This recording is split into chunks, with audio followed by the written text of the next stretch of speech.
tal amigos de Mundo X? El día de hoy les hablaremos de un pandillero boricua que haría historia en la ciudad de Nueva York. Cometería uno de los asesinatos más sonados de la historia de Nueva York, llegando a tal punto que se convirtió en un musical de Broadway famoso en los años 70.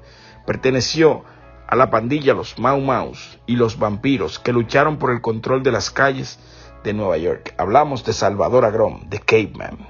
Viví por mi pensar y por mi manera de actuar. Todo lo que quería yo mismo lo tenía que alcanzar y fui escalando. Y esto más me estaba gustando, hasta que sin darme cuenta yo me convertí en un capo, conocido por tu bloque, querido y respetado. Yo encontré bien inconforme, pero vaya, hay que superarlo. La admiración de mi familia, que no sabía en cuál pasó mi nariz.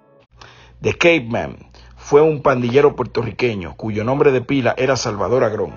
Este nació el 24 de abril de 1943, hijo de padres divorciados, criado en un convento en el que asegura Salvador Agrón sufrió violencia. Luego de algunos años, su madre contrajo nupcias con un pastor que lo llevó a vivir a Nueva York. Pero Salvador Agrón no lograba congeniar con su nuevo padrastro. Prefirió devolverse a la ciudad de Puerto Rico. Salvador Agrón de Caveman regresó a la Isla del Encanto junto a su padre biológico, el cual se había vuelto a casar. Pero su conducta cambió, para mal, completamente, el día que encontró a su madrastra sin vida en su habitación, pues la misma había decidido ahorcarse.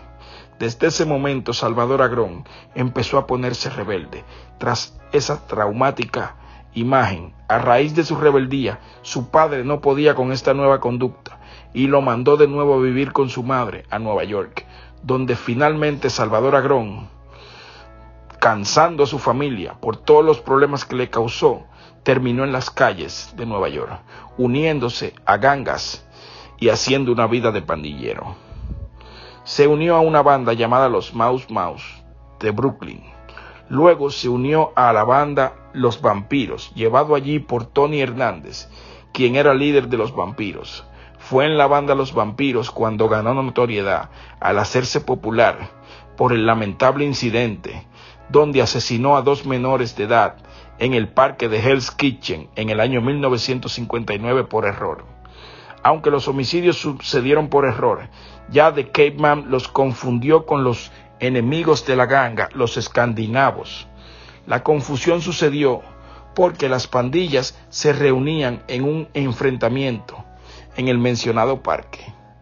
El hecho ocurrió fue que Salvador Agrón usó arma blanca sobre los 2 jóvenes hasta verlo caer abatidos y luego escapó, pero no se percató que no eran sus enemigos. Se trataban de los jóvenes Anthony Kaczynski y Robert Young Jr. Este hecho provocó un gran revuelo en la ciudad de Nueva York.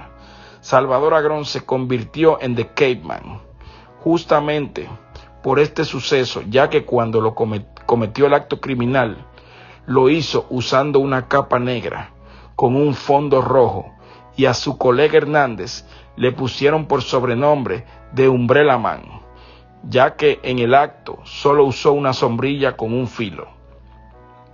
Tras esta situación, Salvador Agrón pasó a ser historia, pues se trataba de que por primera vez teníamos el primer adolescente de 16 años condenado a pena de muerte. Dentro de la prisión, Salvador Agrón se arrepintió de sus pecados y se convirtió al Evangelio. Además, comenzó a estudiar y pudo obtener su título de primaria.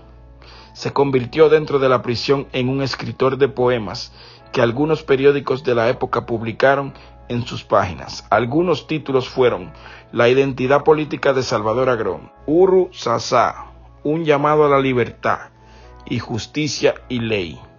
Dentro de la prisión logró hacer estudios universitarios, graduándose de sociólogo y filósofo. Para ese entonces le habían quitado la pena de muerte y le cambiaron la sentencia por cadena perpetua. Tras su brillante conducta, Salvador Agrón logró que el gobernador Hugh Carey en el año 1976 intentara reducir su condena y obtener la libertad del recluso. Pero en 1977 Salvador Agrón se escapó de la prisión, se dirigió a Phoenix y allí lo encontraron y lo llevaron nuevamente a prisión. lo que terminó en un nuevo juicio, en donde lo acusaban de fugarse de la cárcel, logrando también escapar de la condena, ya que al parecer la fuga se trató de que Salvador Agrón estaba pasando por trastornos mentales que lo llevaron a escaparse, de acuerdo a lo dicho por su abogada defensora. Cumplió finalmente su condena y volvió a ver la luz del sol en el año 1979. Todo el dinero que había ganado lo utilizó para crear un ahorro para las familias de los jóvenes ultimados. Luego de muchos años, Salvador Agrón consiguió empleo y se convirtió en consejero juvenil. Luchó para que las pandillas no violentaran la ciudad. Para 1986, Salvador Agrón, enfermo de neumonía, tuvo una hemorragia interna y lamentablemente murió. Finalmente, Salvador Agrón pasó a mejor vida, a descansar a la eternidad, a sus casi 43 años. Solo le faltaban 2 días para su cumpleaños.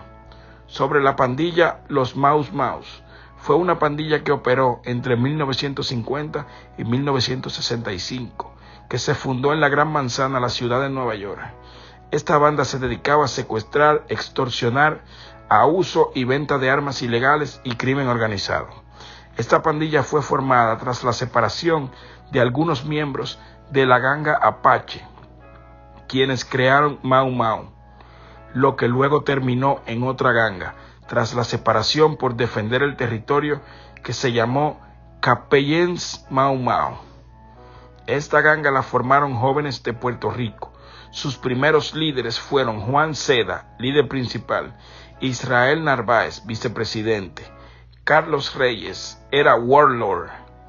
Para 1958, la ganga Mau Mau asesinó a un miembro de Bishop y el dueño de una tienda de dulces. Lo hicieron para vengar que el fallecimiento de uno de sus miembros llamado Manny Durango. Algunos miembros de la ganga Mau Mau se convirtieron al cristianismo en 1958. Fueron impactados por las palabras del pastor David Wilkerson durante una predicación. Pero uno de ellos, Narváez, volvió atrás y retomó su vida callejera, uniéndose nuevamente a los Mau Maus y tomando el liderazgo de la pandilla, donde asesinó a Anthony Labonchino, un gran enemigo de los Mau Maus. Años después, Narváez retomó su vida cristiana. Para 1950, en la ciudad de Nueva York, habían unas 150 gangas, en la que podemos mencionar a los Mau Maus, los obispos, los dragones y los reyes egipcios. Esto es Mundo X. Si te gustó el video, no olvides darle like, compartirlo y suscribirte. Este tema está dedicado para tantas personas confinadas que hay, tantos dominicanos, boricuas que están vivos, pero no estarán mal con sus seres queridos. Vivir por mi pensar y por mi manera